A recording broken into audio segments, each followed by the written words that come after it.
Anything to add, or is that? No, that's about right. Except I preferred the word continuous delivery to DevOps, but apart from that, it's good. Okay. Well, that's how the book was called, I think. Mark Richard, author of a number of O'Reilly books on microservices, messaging, founder of developer2architect.com, which is a website that is intended to help developers grow as a software architects, right? That's perfect. Tomorrow, Mark will be running software architecture, the hard parts training, and I think there are a few spots still available. That's a question to Katharina mostly, but I hope so. So do I. Len Bass, you've heard Len's presentation. Len started his professional career when I was personally at the level of architecting Lego bricks. And his book of software architecture in practice was foundation of my master's thesis. So that kind of shows the experience of Len, which I am extremely excited to have here. And Christian is a software architect here in Apiumhub, right? So my name is Jakub Marficki. I am working here as a software engineer in one of the Barcelona companies called Casumo. So I think we can start. Before we get into hard questions, there's a question to you as an audience. By show of hands, we would like to know, how do you feel familiar with the concept of reactive architecture? Who of you has heard about the reactive and reactive architecture? Okay. Okay, and who of you did anything in terms of reactive architecture? Has it on production or something like this? Okay, so I think we start with some basics, like the baseline. Because whenever it comes to reactive as a term, we have reactive systems, reactive architectures, reactive programming, probably a few more reactives. Can we make start with a distinction, like what is reactive architecture and how it stands out from what we are having so far? So the Reactive Manifesto had some definitions about what it was that we're talking about. And at that level, we're talking about architecture and systems rather than reactive programming styles. So a reactive system is responsive. It's resilient, which means that it's responsive in the face of failure. It's elastic, means that it's responsive at different scales as demand changes. It's still responsive. And any one of those, as Mark pointed out earlier in the conversation, any one of those is relatively easy on its own, but a reactive system can do all of those. And one of the ways that kind of underpins that in a reactive system is the use of asynchronous messaging to try and manage and, to my mind, separate the essential complexity of a problem from the accidental complexity of a problem. And that allows us to maintain the responsiveness and the resilience and the elasticity. So as a starting point, that's what I think of it as. And it's very much more an architectural style than a programming technique. So reactive programming and libraries to facilitate that are one kind of thing. But this architectural approach to kind of maintain these more flexible, more dynamic systems, more robust systems is really what we're trying to talk about, I think. Okay, yeah, Mark? Also, to kind of further that definition, one of the leverages, I think, of reactive architecture, especially with some of the patterns we're going to be talking about in this panel, is really the creation of autonomic systems. Those are systems that kind of model our human body, systems that are self-aware, systems that are self-configuring, self-protecting, self-healing, self-growing, all without human intervention. We talked in the last panel, had a good discussion about the evolution of software architecture, and I would follow that by saying I think reactive architecture itself is a glimpse of that future. So. Yeah, so I would like to add, it's more than asynchronous messages. I would argue that it is the separation of the monitoring and the reaction to the information that you're monitoring from the functionality that you're trying to achieve, and that you're looking at an architectural style which really has what is modular in the sense that you can't, in order to be able to scale it, you have to have divided the functionality into scalable pieces. In order to be self-healing, you have to have divided the recognition of problems from the activities that are going on and so on. So I would say that you're talking about a system which is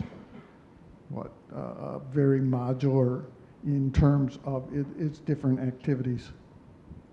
When we start discussing this debate or kind of preparing, Christian pointed out very interesting observation. I don't know, Christian, if you mind, but how it then differs, because we talk about modularity, about decomposition of the system, how it differs from what we had in the past that we put on the umbrella of enterprise integration patterns or the, well, SOA. I know there's microservices, the new SOA, but now we have reactive architecture, which is the new SOA. So how it differs from what we already know as a software engineer, as a software architect from the past? Or should we build upon that, or it's like totally different paradigm? So I think the thing that Mark pointed out is important is that part of being a reactive system is that it's at some level it's sensing the interaction. You know, it's sensing its own behaviour and it's responding to that as well as the interactions with the system. So if it, you know, if the system, as the system comes out under increased demand, it scales out, and you know, you can think of ideas like auto scaling and that sort of stuff. But also in terms of, you know, ideas like, you know, if the system comes under demand, it starts applying back pressure to make sure that the signal is sent and can be responded to in the right place.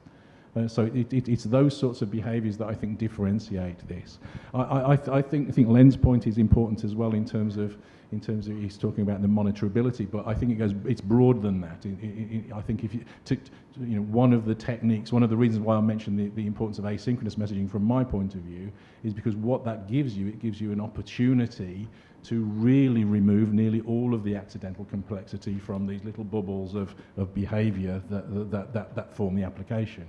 And so, you know, in some ways, I'm hoping to make the case that this is actually a simpler environment to work in. It sounds incredibly complicated and difficult, and at some level it is, but actually working in it day to day can be an awful lot simpler if you get it right. Well, and hopefully now we can get actually a debate going, because in my view of having worked with reactive architecture for, well, past 5 years, 5.5 since the Reactive Manifesto came out. Just as a matter of fact, work I was doing while at IBM, not with Ian. Where's Ian? Oh, Ian. Wherever Ian is. Work I was doing at IBM had to do with the exploration of autonomic systems. I tend to see reactive architecture as orthogonal to other architecture styles, such as service-oriented architecture or microservices or service-based or even event-driven pipeline. I mean, if we talk about all the different kinds of architecture styles that we have, reactive architecture, I don't classify myself as one of those architecture styles, but rather can be implemented through any of those architecture styles. Certainly you can have a service-oriented architecture that doesn't react to its environment, to its conditions, to its errors, to elasticity. Adding reactive architecture to these different kinds of styles gives it that kind of capability to automatically, again, without human intervention, to address these real problems that exist, not only in architecture, but also environment, failing transactions, etc. So let me go back to Conway's Law. So one of the motivations for service-oriented architecture is that we have different organizations responsible for different services. I find it very difficult to see how I could build a reactive system when I have different organizations with different business goals, with different budgetary constraints, with different everything, and one is monitoring the other. I mean, so I'm disagreeing with you. Right, and I think with that, actually, Len, all the more reason to actually have reactive systems.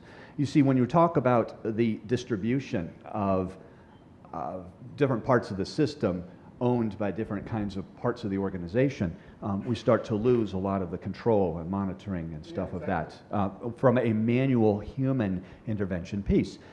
adding some of the reactive architecture patterns, which I'm dying to get into, really helps us observe, as Ian was talking about. Observability is one of the key aspects of reactive architecture. We can't possibly be reactive on any given system if one system is failing. As Dave just said, I can apply back pressure knowing that that system is failing, even though I don't have control over that system. And so I actually would disagree and say that reactive architecture, I think, actually doesn't add the complexity, but actually is a necessary part of bridging those separate pieces together. Yeah, so I was arguing with the assertion that that reactive architecture is orthogonal to your other architectural choices.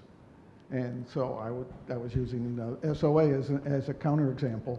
That was kind of the point I was trying to make. I think I might back that up in that I think it rules out certain other architectural styles. So you can't imagine being able to build a reactive system. So one of the things that's in the Reactive manifesto is asynchronous messaging. I think you can't genuinely build a reactive system with synchronous messaging because they're too tightly coupled. You can't externalize sufficiently is my own belief, which is why we put asynchronous messaging in as one of the four kind of key principles. However, you can get the other components like resiliency or elasticity without, or you cannot. I don't genuinely believe. So one of my friends. My involvement on the Reactive Manifesto came from working on a particular project where we built one of the world's highest performance financial exchanges, and my friend that I worked alongside with that, Martin Thompson, he says that he thinks that synchronous programming is the crack cocaine of programming. It's kind of stuff that we've all got addicted to, but it's bad for us. The root of all evil. And I kind of believe that to be true. It's asynchronous. Synchronicity makes no sense when you think about it in the real world. It's just a bit. When I talk to you, your brain doesn't freeze while I'm talking to you, and I don't freeze while I'm waiting a response. We're both processing independently of one another. That's kind of the fundamental of communication. Speak for yourself. Wait, David, what did you say? It does depend how boring I'm being, I admit. So this is yet another counterexample to the assertion that things are simpler. As soon as you have asynchronous messages, that's a lot more complicated than if you have synchronous messages. I don't care how you slice it. You're introducing complexity. Is it so much more complicated, or is it just so much different to what we've been doing for past 20 years of as developers? I think it's more complicated. I think having a sequential, I'm going to do A and then I'm going to do B, and when I get done with B, I'm going to do C, is easier to conceptualize. It's easier to implement. And if you're going to tell me that you're going to interrupt me between A and B and go off and do something else, I'm now have to do a lot of work to allow for that. Agreed. But let's put that whole discussion in context, though, because what we're talking about with Reactive Manifesto are systems that are highly responsive, highly elastic, and highly resilient. And in order to achieve those three elements, I would maintain that it has to be asynchronous. Yeah. I don't think you can do that. So then, I agree for systems that don't require those aspects. With that complexity, I believe is necessary in order to achieve those aspects. If you don't need responsiveness or elasticity or high levels of scalability or that resiliency within our applications, then reactive is probably an overkill. Would you agree? Which I think supports your view about that level of complexity not being needed. Sorry, go. No, just to point out that I also think that a big point of complexity in transition a system from a traditional MVC architecture to a reactive architecture is the change of mind, the paradigm shift between the request-reply stuff and the asynchronous, totally asynchronous stuff. And so you are reacting to events happening in the system and not just sending and waiting for a reply. So on that, on this kind of debate, I would like to point out that maybe correct way of making the transition could be starting from the orchestration, putting something like a service compositor or composition, making a request to different services before putting the infrastructure for messaging, asynchronous messaging in place. So that's my point. Isn't it that we are, at the moment in this debate, we are kind of having three elements, like the complexity of the system that with reactive is supposedly, according to Len, increasing. What you, Mark, just said, that maybe we don't need reactive for all the systems that we are building. So maybe there is a space where the traditional synchronous architecture is working totally fine, and something that's more reactive. And you mentioned that they're kind of a trade-off between one and the other, and maybe we can drill down those elements. Starting with what you just said, Mark. There might be, if we are talking about a highly resilient, highly responsive system with the elasticity, because obviously when you ask business, does it scale? Obviously it should scale. So if we are talking this system, I found a distinction which was referred as a Netflix point or a Google scale. Like, and then yeah, Netflix did reactive all the way down. They wrote Eric's Java and a few other libraries about reactive programming.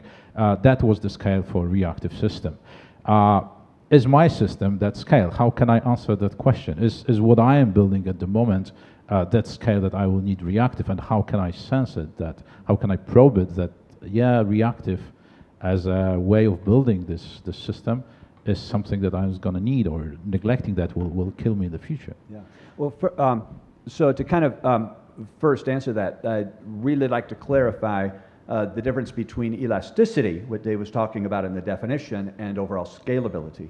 Because scalability is kind of a sustained growth of requests made. I tend not to like to use users, because no matter how many users you have, they may not be doing much. You may have the same user base, and you increase some features, and those users are doing more. So I like to think about it in requests, and so we'll use requests. If you want to use users, that's fine. As the requests increase, does the system handle that increase in terms of capacity and performance? Elasticity, though, is really defined as an architectural characteristic more those extreme peaks of unexpected load that we get, whether it be through some sort of market condition or event that happens economically, whether it be what we have in the US, I'm assuming here, as Cyber Monday. Is that here? Yeah. Well, somewhat, yes. Where it is the one day where everybody buys everything because there's so many sales. And that's elasticity in its sense. Very, very hard, actually, to achieve in applications. A lot of applications simply don't need high levels of elasticity. You can achieve elasticity without being message-driven or async. For example, in microservices, we can auto-scale within orchestrators like Kubernetes, for example, that detect that load and start increasing the instances of services. That has nothing to do with messaging. However, that said, for extreme peaks, that has a certain limit. And that's where I think that message-driven asynchronicity is required and needed. I forgot your first question, Bo. But you answered that one. I just like talking. I didn't. No, you actually answered that one. And your question was? So the other aspect, the other differentiator with elasticity and scalability is really you can shrink as well as expand, which I think is important. I do want to go back to this idea, because I'm a little bit nervous that what we're painting the picture of is that this is an architecture for big, complicated systems, and I think it's more than that. I think it goes further than that. I think I'm clearly in the minority on the panel in terms of thinking that actually there's something that's fundamentally simpler in terms of what's going on when we're talking about this. And I think that one of the reasons why we think that synchronous interactions are simpler is because that's what we've been acclimatized to. I think if we just think about these things in a different way, they're actually equally simple in very often. So certainly, as soon as you start talking about distributed systems, asynchronous systems remove an awful lot of the complexity from the problem, to my mind. Distributed systems are fundamentally significantly more complex than non-distributed systems. But as soon as you start distributing, I believe that using an asynchronous approach gives you an awful lot of leverage to make these things more simply. And so, for example, I've got my own home project, which is a reactive system that's a small system that's running on my computer at the moment, and I'm working that way because it's an easy way of developing the system that I'm trying to build. I see Len and Christian No, tend to disagree. Yes, yes, because no, just the first point is that I was referring to a learning curve, so something. I mean, the change of paradigm in the mind of developers, not just the system is mathematically less complex. And the second part is that I think that for example, a typical web application, typically single-page application, is counting on requesting and replying. It's quite rare to find a web application that receive responses, for example, from a WebSocket. It's not so common, I mean, at least in my experience. And this is one added complication in applying a reactive architecture to everyday projects, I think. I mean, there are aspects, for example, another aspect is the infrastructure. I mean, you have to add a sensible investment in infrastructure, and it could be difficult to introduce it for a common team and a common project. That's where my point.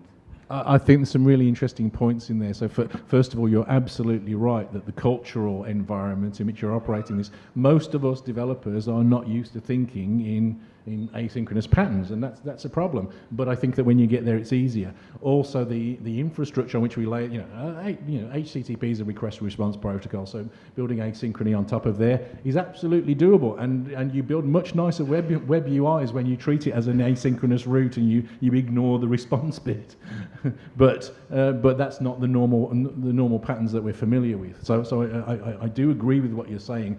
But I don't think that obviates the fact that you can build more complex systems using more simpler programming techniques in many ways when you buy into this model, to my mind. So I would like to ask my panelists a question. Can I do that? Of course. Is a reactive system, what part of it is infrastructure and what part of it is a system that I'm building? What should I assume from my infrastructure in order to build such a system? Which is kind of So, do you want to go? Shall I? That's a good question, I think, and I think this is one of the reasons why I think that the asynchrony of the messaging is important. That then puts significant responsibilities onto the infrastructure. And so the infrastructure needs to, in order to get effective asynchrony and to simplify the problem rather than complicate the problem, the point of entry into a given service needs to be single-threaded. So you're not going to be handling the asynchrony in the middle of the business logic. You're going to be, the delivery needs to be idempotent. You're going to get a message once. It needs to be at some level assured it's going to be generated. So you need things like the kind of log-based replays of messages that you can kind of, and then you can do all sorts of funky things, like you can kind of offline the persistence, you can do sharding at the messaging level, and all sorts of interesting things outside of the little bubbles of single-threaded business logic that are able to process these invents. So so one of the common patterns for this is kind of actor patterns. So light bend and those sorts of lag arm and those sorts of technologies is one approach. We took a slightly different approach, but you have these little bubbles of logic that are inherently simple and stateful, and they're communicated via asynchronous messaging, and then you put quite a bit of smarts into them, not business level smarts, but accidental complexity smarts into the infrastructure, for sure. So let's talk a little bit more concretely about some of these aspects, because when we talk about responsiveness versus performance, the Reactive Manifesto is really saying, how do we impact responsiveness? And to really illustrate this need for message-driven, let's say, and here's a real example, I'd like to post a comment on our website about some sort of product or service. And let's say that takes 3,000 milliseconds to post a comment, because it's all automated, so we're going through bad word checkers, a national bad word checker, our own company's bad word checker to make sure you're not saying any bad words in that comment. We're going through grammar parsers to make sure that what you're saying is not abusive. We're going through context checkers to make sure that your comment, programmatically, is about a particular product or service and not a political rant. That all takes 3 seconds. 3,000 milliseconds. Now, we're going to post a comment on the website. I'm typing it up, and all of you ready? Here we go. I'm going to hit enter.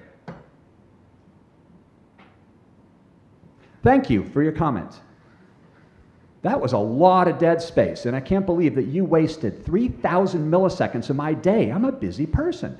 So, responsiveness is this. Now, that was synchronous calls to give you back that thank you.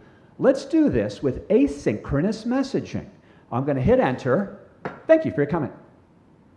Folks, that was 25 milliseconds to post a message to an asynchronous queue. Now, behind the scenes, of course, it's now spending 25 milliseconds to get to the service, 3,000. That's responsiveness. I did nothing, everybody, to address the performance aspect of that comment service. I didn't run things in parallel. I didn't try to optimize the service. No. All I did was leverage asynchronicity. In other words, asynchronous messaging. And that's what we're talking about with responsiveness versus performance. To be able to deliver faster response to our users when we don't need information. As a matter of fact, when we do, we can still leverage this through promises and futures and do work in between that promise or future coming back. And so the point is, same thing with resiliency, and I'll finish with resiliency, is the point where resiliency is about handling errors. Well, in the spirit of reactive autonomic systems, what we do is this whole mantra of delegate, isolate, contain, and fix. This is what our human bodies do. If we catch a cold, a common cold, we don't crawl in bed for 2 weeks. Well maybe some of us do. Most of us won't crawl in bed for 2 weeks. Most of us will have the sniffles and a red nose and carry Kleenex around, but we'll still go to work and spread that cold everywhere. The point is our bodies don't shut down. It isolates. It contains that error and then goes to fix it. The same thing. Let's get concrete about this. Resiliency, how does that impact responsiveness? Because if I get an error on some sort of request and I try to programmatically figure out what that error is, what am I not doing? I'm not getting the next request or getting that next trade. And so the point is, if an error occurs, delegate it right over to Dave and move on. Next. That's responsiveness, everybody. However, Dave, in the meanwhile, through asynchronicity, I send it over to Dave and say, here, you work on this. I don't need a response. You just work on it. Now, I'm available right then and there for the next request. That's how that elasticity, the eye candy associated with reactive, you can tell I kind of like this stuff. That arrow goes back up to responsiveness to say, yeah, you can fix an error, but did it impact responsiveness? These are great examples. We already talked about elasticity, but these are great examples of why event-driven, or I should say message-driven, is required, because we can't do that through synchronous calls. So does he believe what he's saying? No, like I said, I just like to talk. So one more thing to add to that, because I think Mark's description was great, but one more thing to add to that is my field is in seriously high-performance systems, so this is also the way of writing the most high-performance systems. And so the 99th point, how many ever nines you like, percentile of interactions are going to be responded more quickly in this scenario.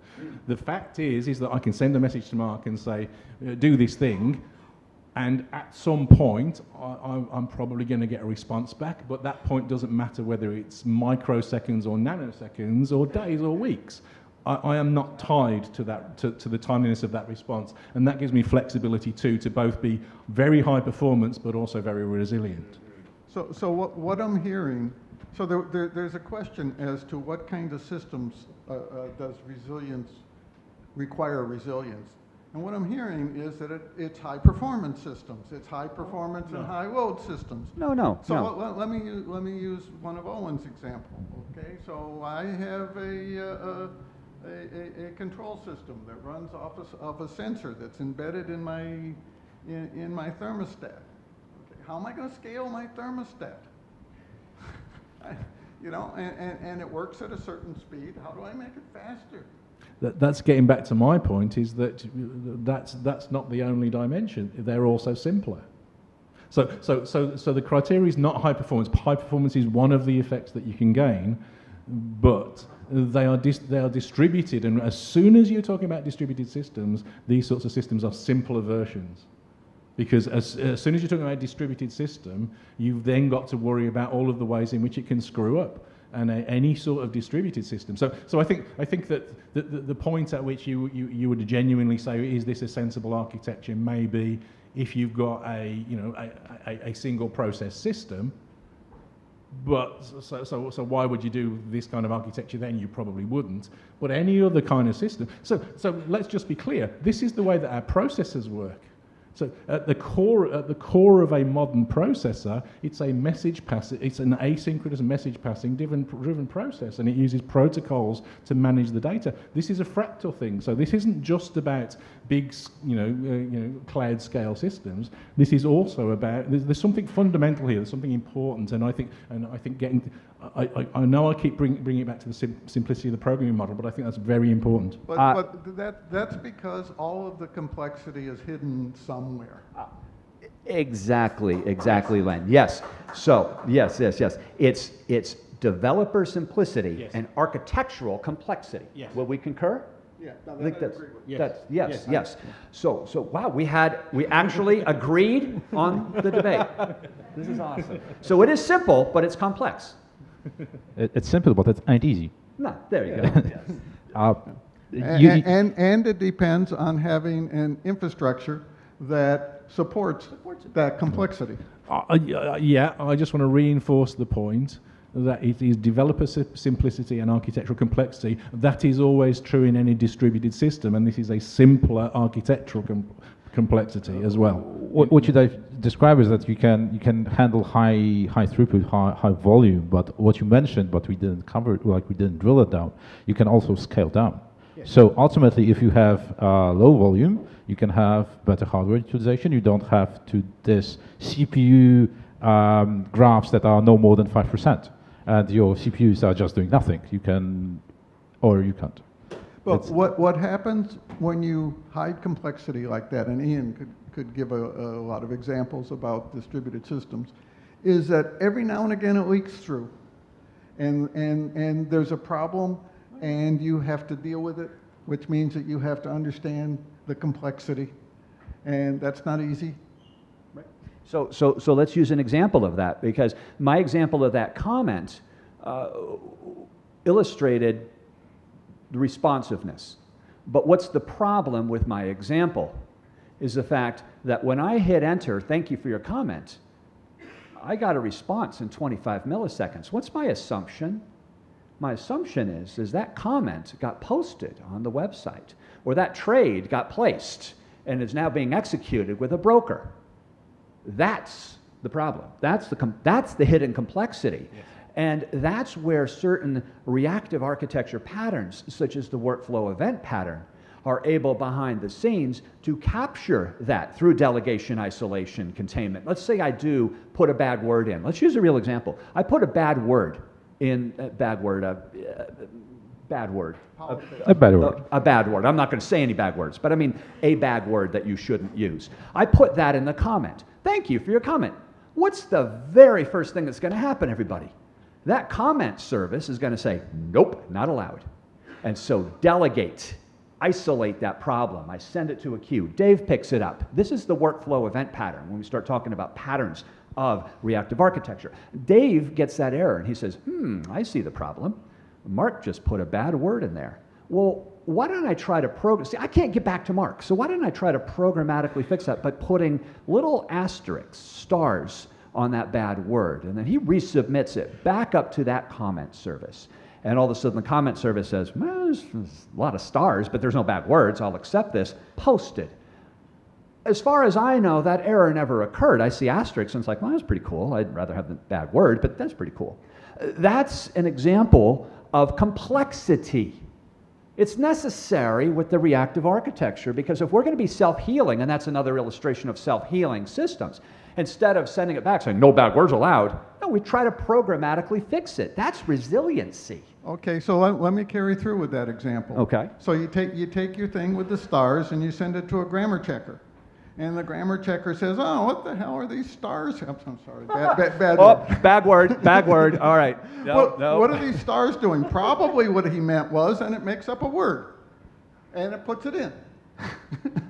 And now it's self-healing, it's resilient, and it doesn't have any connection at all to what you wanted to say. And I think that's a good illustration of the complexity that's hidden behind the simplicity that Dave's talking about with reactive architecture. Yes, it solves all these problems with trade-offs, and I can't wait till we start talking about those many trade-offs, but one of them we're already talking about is this complexity, and I would concur. There is hidden complexity when we try to achieve this level of elasticity, resiliency, and responsiveness together. I think that's kind of interesting. Also, going back to the stuff that Len was talking about earlier, in terms of the kind of the social framework in which you're going to develop systems like this. I have to confess that the system that I have most experience in building this exchange using these techniques was a relatively small team, so it was fairly easy for us to say, I've just implemented this, we're going to put crosses in, so if you want to handle the grammar checker, you need to think about that. So it's easy to have that kind of communication. If you're working at Google scale, maybe that's a more difficult conversation and a little bit more fragile at that scale. I think we've all had experience with spell checkers and the words that they substitute may or may not have any connection to what your meaning was, and I see that potentially happening quite a bit. But in terms of a resilient system, you could imagine understanding that a line of asterisks is a special case and that you're not going to correct those or whatever else. So I misspelled it. It wasn't a line of accident. I just misspelled. But we are talking about yet another trade-off, because one of the things that the Reactive Manifesto or reactive architecture, let's stick with reactive architecture, doesn't support is what Len is talking about, which is really that data integrity and that data consistency. Those are other trade-offs that happen to occur with asynchronous processing. That's certainly one of the trade-offs that you undertake. I was having this debate with Ian over breakfast this morning. There are only a few things in computer science that are genuinely hard. There's concurrency, there's coupling, and he added, which I think is versions of concurrency and coupling, but he also added data consistency. And everything else in computer science is relatively easy, but those three are bloody hard. Well, actually, I do need to correct you on this, because there are only two hard things in computer science. The first is cache invalidation. The second is naming things. Oh, and the third is off by one errors. That's a classic one, right? Blah, boom. I couldn't help myself. But as we get towards, as we're drilling down the traders, you mentioned one that is like pushing the complexity that we had inherently in our systems to the infrastructure. You can discuss whether infrastructure people know their job because they've been there for years and they might do no better than EJB, for example, from our past, or Cobra, which was already mentioned today.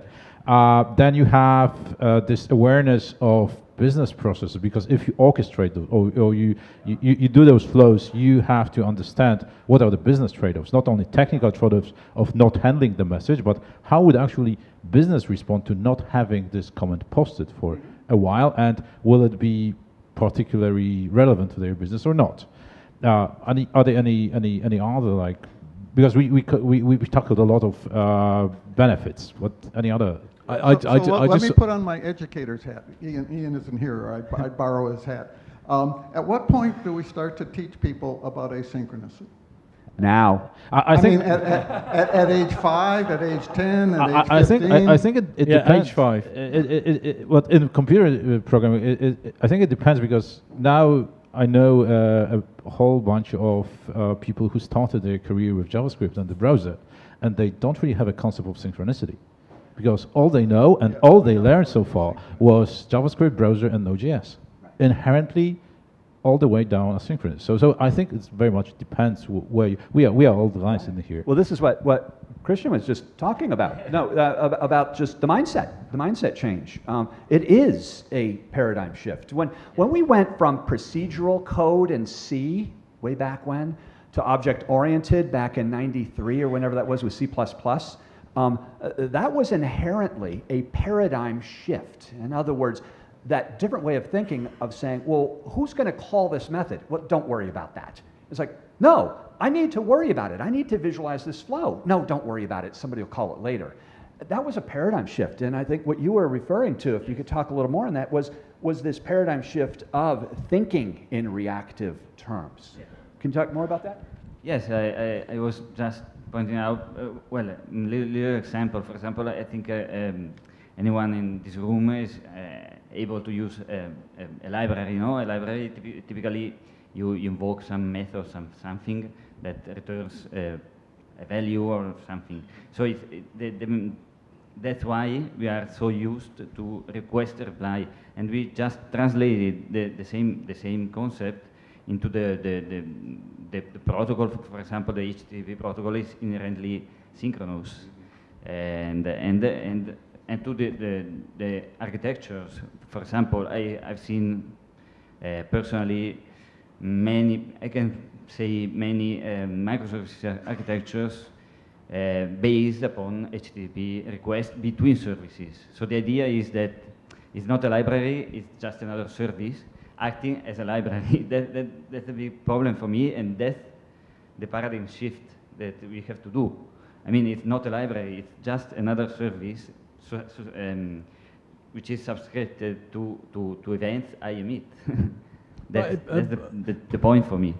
But when I talk about the simplicity and the fact, I completely accept what you're describing. But when I think about the simplicity, if we're making a synchronous call for any purpose, we're going to call and we want some answer, and and we are tied in time in order to be able to achieve that.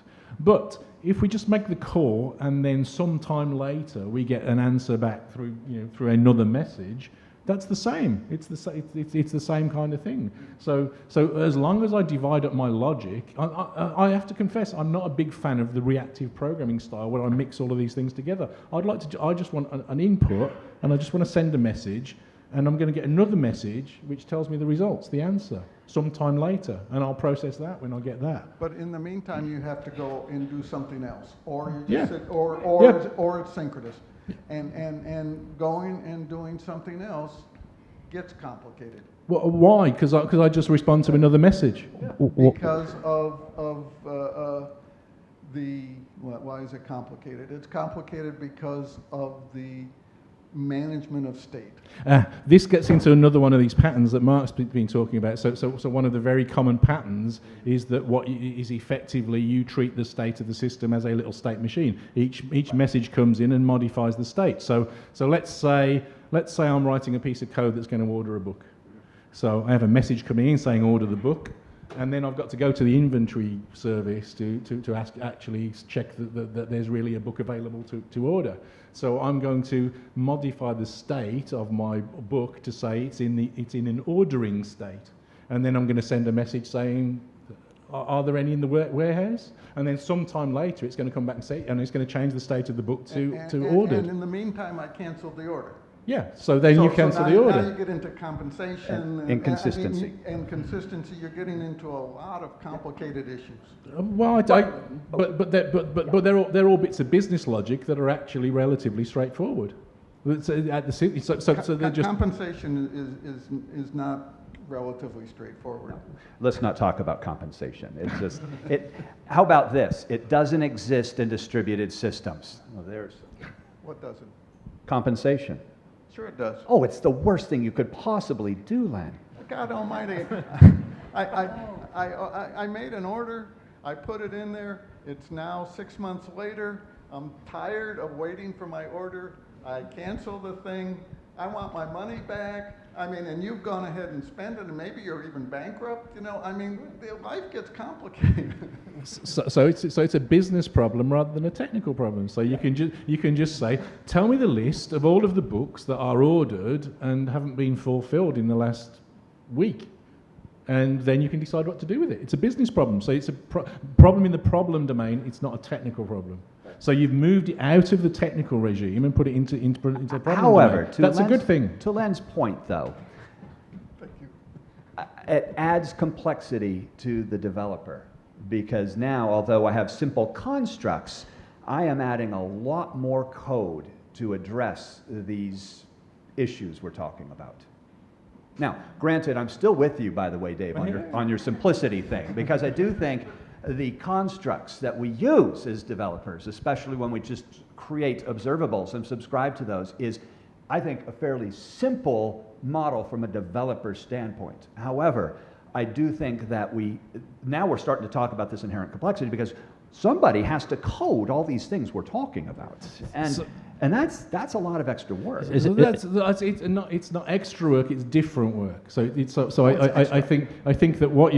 think what you've done is that you move the complexity out of the regime of accidental complexity and into the realm of essential complexity. So you've put this into the problem domain, but that's the trade-off. The trade-off is if you've got a synchronous call in a distributed system, you've now got to cope with all the conditions. What if that service wasn't there? What if it's gone down? What if you've lost a message? What if the message got lost in return? And all of those sorts of problems, which adds to a whole different layer of complexity. You get rid of all of those, you move all of those outside of the bubble, and yes, that comes at the cost of thinking about the domain a little bit more differently. As long as you don't ask me to code the orchestrator, I'm perfectly happy. So, Jakob, you asked about some of the other trade-offs, kind of associated with this, because there are. I mean, reactive architecture is extremely powerful, but when it's a sharp tool, so use it wisely. But the point is, there are other aspects because it does require asynchronicity.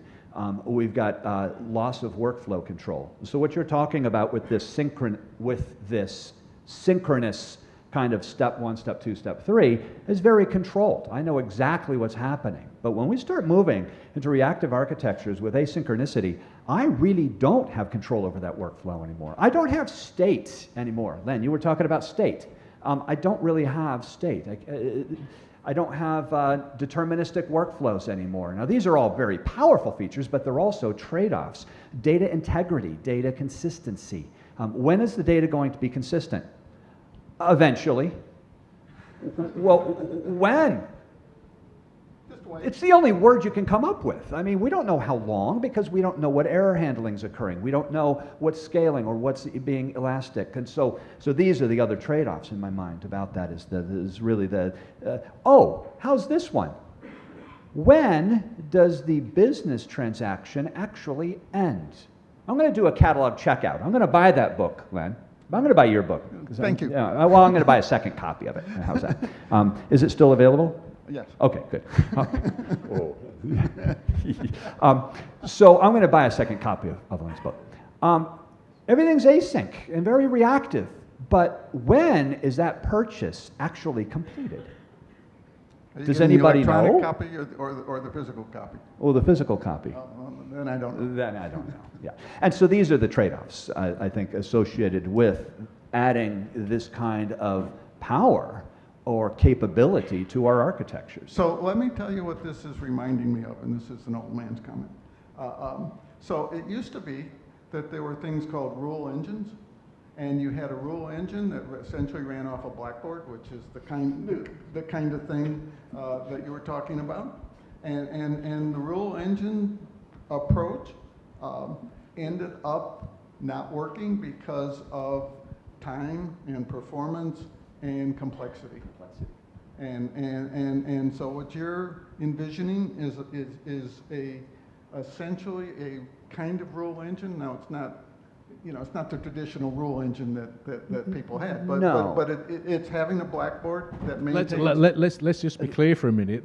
So we're not talking about this as a theoretical exercise. These No, are I real understand. systems. These are, yeah. And they are faster and you're able to build, to my mind, more robust, more complicated. So models what I'm for saying those is that there are a certain set of systems for which this makes sense. Uh-huh. And Yep. there are a sufficient number of complexities that show up to the developer that after a while, the trade-off is this the kind of system where I want to make that kind of investment? That's not been my experience. My experience is that this simplifies the picture for the developer, because essentially you're able to, given the infrastructure, so we built the infrastructure too, but given the infrastructure, then as far as, for normal day-to-day development, you are focused only in the problem domain. You're focused only in what's... Can we make a small full stop in here, because you won't agree, and that's great. That's great.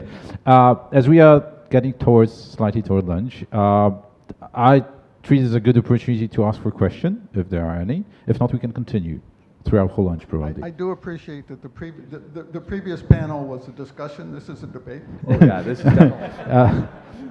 There's a question over here. one or two, quite a few questions. That's. Please raise your hands.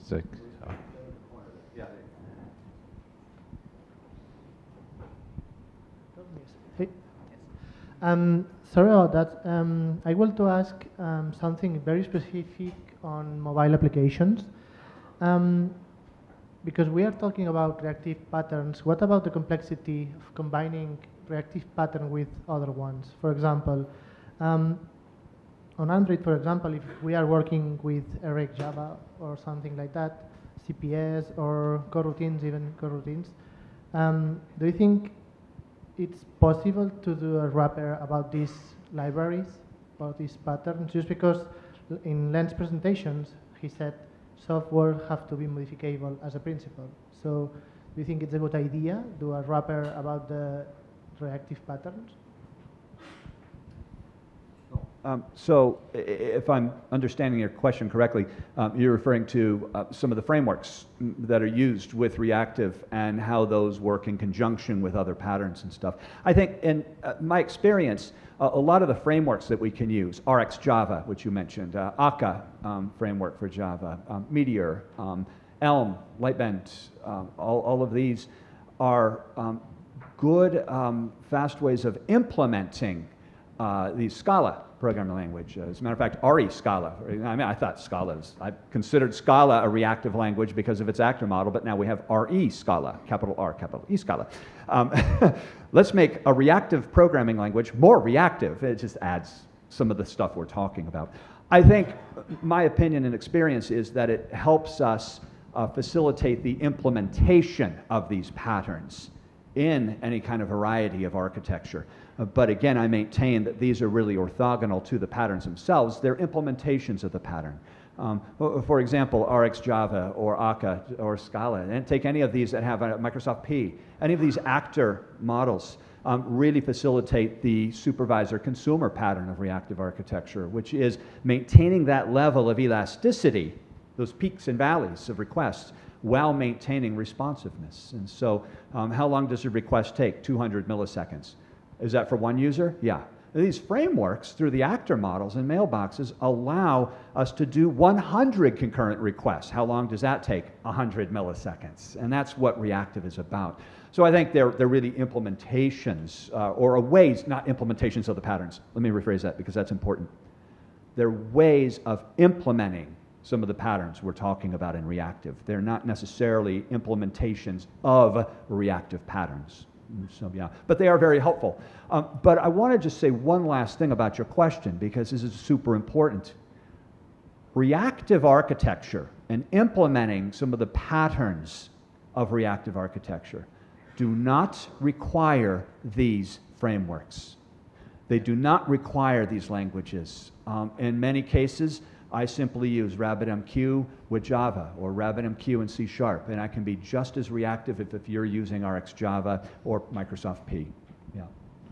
There was one other question from a person in a green t-shirt, I think. Boy, you're getting lots of exercise.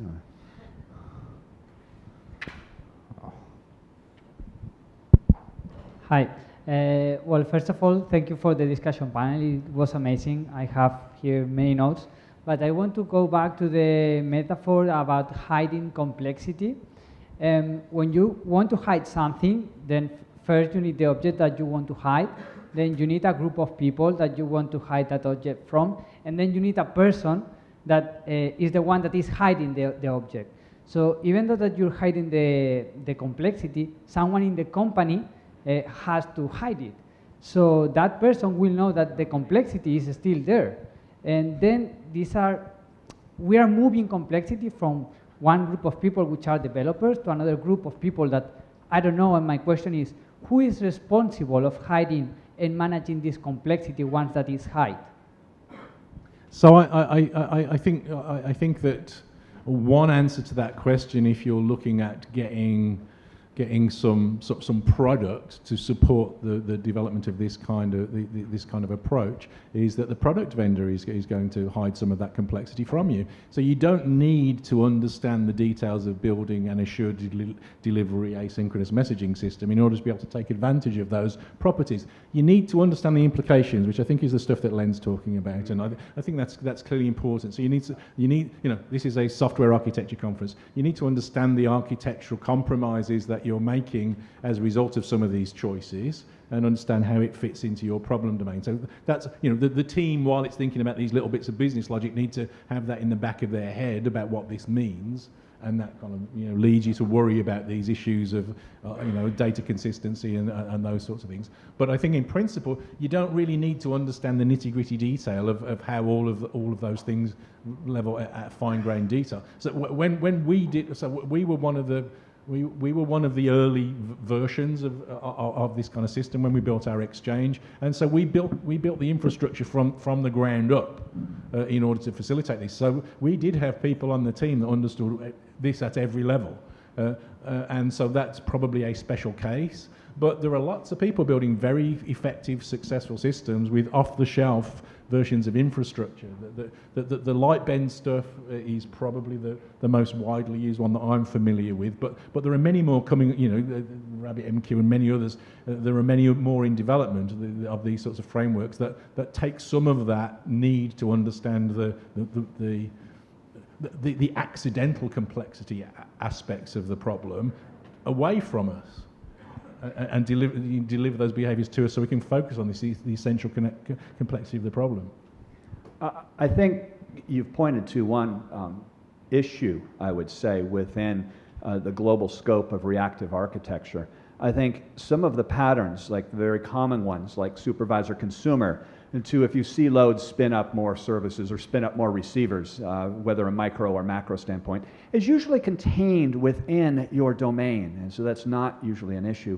Back pressure is, because if I'm applying back pressure to an external system, or let me rephrase that, if I detect an external system that I'm responsible, that I'm dependent on, is failing, I can actually apply back pressure to other kinds of systems, let's say slow down trades or something.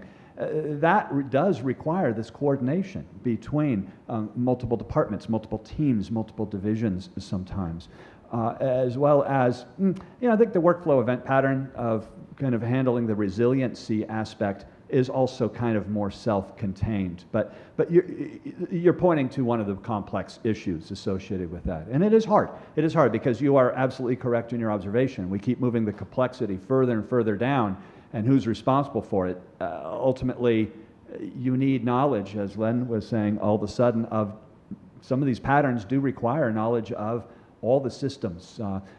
If I'm going to be elastic and I'm going to scale up my services, are you scaling up yours as well? Because I'm dependent on you, and I don't have responsibility or access to your service.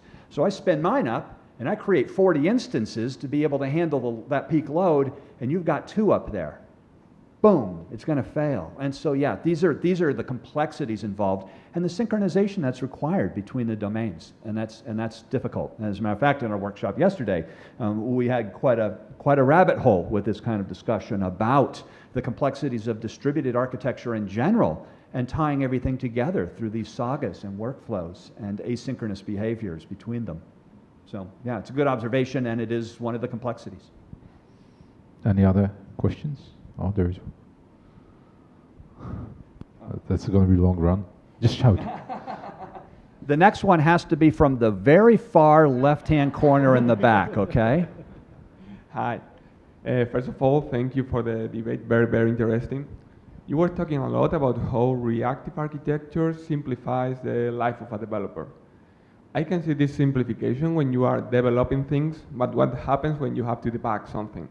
Something failed. Maybe you can place an order. In a classic system, I can say, okay, this button is sending this message to service A, this one to service B, this one to service C, and this one is failing. But with this event, when we are sending a lot of messages over the different services, how do we know where is the source? How do we know where is the problem? Len alluded to this earlier, I think, in terms of well, one of the accidental complexities that you can externalize to some degree is that observability, because the infrastructure knows where stuff is going and where it's being consumed, and so there's you've got a log of messages that you can kind of replay and reconstitute state in different parts in the architecture and all of those sorts of things. So you can instrument that, so you can kind of tell that sort of thing external to the system. So, for example, we had a network tap in our trading system that would identify packets coming in across the network, and it would maintain a correlation of interactions, and so we could build a picture, and we could kind of, for us, we did use it as a performance thing, so we could measure performance at different parts of the message flow. It's not simple, it's complicated when you start thinking about those sorts of things, and you may need to dig into sort of the more technical complexities, but it allows you to do that separate to the business logic, which that separation of concerns is the thing, as you can probably tell, that I really value. Right, and to kind of follow up with that separation of concerns, generally in these cases, it's the same kind of thing: delegate, isolate, contain, repair. And so the point being that if I'm sending a payment, I just bought Len's book twice over. I need to apply the payment. I just send a message.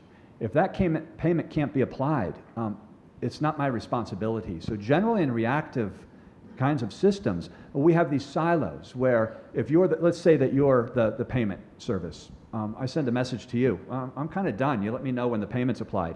All of a sudden, my credit card expired, which happens all the time, by the way. And so what happens? As a payment service, you're going to say, well, yeah. So the payment service is going to send a message to a notification service to say, email the person and tell them to update the credit card in their wallet. The wallet service is going to send a broadcast out saying, credit card's been updated. The payment service listens on that, applies the payment, sends a message back. My point is, everywhere along the chain, we have self-contained error handling. We don't delegate that to anybody else. And so that's usually where we don't have that workflow piece. Again, now I don't have control over the workflow. As order processing, I don't know, I did my part. I've got an order saved here. It's under ordered status, but not completed yet. I don't know. Somebody's going to let me know eventually. And it is a different way of thinking, because as developers, think about this. You want a guarantee of everything. You don't want any edge cases. And in distributed architecture, they exist, and we can't plug every hole. So we start to look at these trade-offs and say, well, I want every hole plugged. Which is more important? To plug every single hole and address every single use case to ensure 100% data integrity, or have extremely high responsiveness, performance, agility, testability, availability, elasticity. Which one's more important? Because like CAP theorem, you can't have both. Pick one, and that's what ends up happening a lot. That's what Christian was talking about with that mind change kind of thing. It's hard to say, so this is not a guarantee? No, it's not. But it's usually self-containment is the answer. Any others, or we are getting for lunch? There's Besides George. there's high profile question. Oh, here we go. Hi there. First, do any of you sell any books? Please don't get there. The, again. I sold 2 copies. Eventually. I haven't paid for them yet. I want to echo what the other guy said. This has been really interesting, and I think the examples you brought up are very good at highlighting the challenges and the opportunities here. And in the discussion about simplicity, I don't think anyone is suggesting that there isn't a good place for such systems, and that there's a lot of know-how you guys are bringing about this. So when I still continue to question this idea of simplicity, I want to connect this with the talk that I did at the beginning, right? And there was the source code for the traffic light, which was incredibly simple from one way of looking at it, right? You know, it's turn it on green in 30 seconds one way and then 15 seconds the other way. The challenge I have with code like that, that's simple in its expression, is that it's the tip of the iceberg of the theory that lives behind it that lets you understand why 30 and 15 were the right thing. And so when I hear it's an incredibly simple chunk of code that says, put this event in the queue, you're done in 25 milliseconds, I'm like, yes, A+. I completely understand that code enqueued that event. But when you elaborate the example, it seems like in order to understand if that was the right thing to do, I need to have a lot of knowledge. I need to be able to stitch together a big theory that says there's no path through this graph of event handling that drops this on the ground. And that becomes, it seems to me, that there is a lot of complexity there that is not apparent in how simple the little bit of code that does any individual task is. Isn't it like what you said, that it's not necessarily a technical problem, it's a domain problem? Yes. It's Yes. Actually, so if the original straw man, this is the code I would have written. Start transaction, no, I'm not saying that's the right way to do it for high scalability or throughput, okay? But this is the comparison, right? Like this is my old-fashioned code that would say start transaction, do thing 1, do thing 2, do thing 3, oops, it barfed, okay, roll back the transaction, right? That was our synchronous model with relational databases, and it was easy to write. It just didn't have the properties you're looking for. Mm-hmm. So the only thing I'm pushing on is, by pushing those problems, as you say, into the problem domain, and I agree that that's one way of doing it, it still has complexity. You're creating complexity that was not part of the original problem that had start transaction, do all these things, if successful, commit. So I want to talk in kind of general terms without the example. First of all, is that subjectively, my observation is that people that adopt this approach for building real systems, the most common thing that they say is that they're surprised by how simple the systems have become. So they love the resilience, they like how fast it is, but it seems like a simpler model. That's my observation too. That's what I found, and I confess, it's very hard to do this without sort of getting down and showing code examples and sort of saying, look, because you could write this instead of this and so on. So in your transactional boundary, it kind of depends where you draw the line. So if it's a transaction and it's I need those 3 steps to have happened, they're probably going to happen in one service, so they're going to happen on one thread. I'm going to have a message that does that thing. So the transactional boundary is the scope of the processing of that single message. If we're talking about a distributed transaction across a number of different services, different way of cutting the cake, and that's a different problem. And there isn't a nice way of doing distributed transactions. Certainly, distributed transactions, as were implemented in, Corba or EJB or all those sorts of things, are very, very ugly things. And so you need consensus protocols and things like that to apply to achieve that. And again, if you want to go in that direction, you can kind of think about that, and you can kind of push that out, some of those concerns into the infrastructure. So you can build consensus protocols and stuff like that into the infrastructure. But the actual problem of, do I need to do this thing and make sure that they all happen together, is a problem of the application. And you can build that into your messaging structure as long as you've got all of these properties of of some level of assured delivery, once only, and all that kind of stuff as part of the background. There were a lot of hands up when we first started this debate. It's not a panel, by the way; it's a debate. That were using or understood Reactive, whether it be using Reactive Framework, whether using React.js, whichever it be. I'm curious of a show of hands of how many of you, and be honest, how many of you have found those programming models easier as a developer? Just me. I think it's just you, Dave. Okay, yes. Isn't it like with the so-called first law of Martin Odersky? The moment you understand what monad is, you cannot describe it to anybody, and we have a first law of Fairley. If there's no other questions, I think we can make a full stop here, and lunch is waiting for us. Thank you very much, gentlemen. That was a wonderful discussion.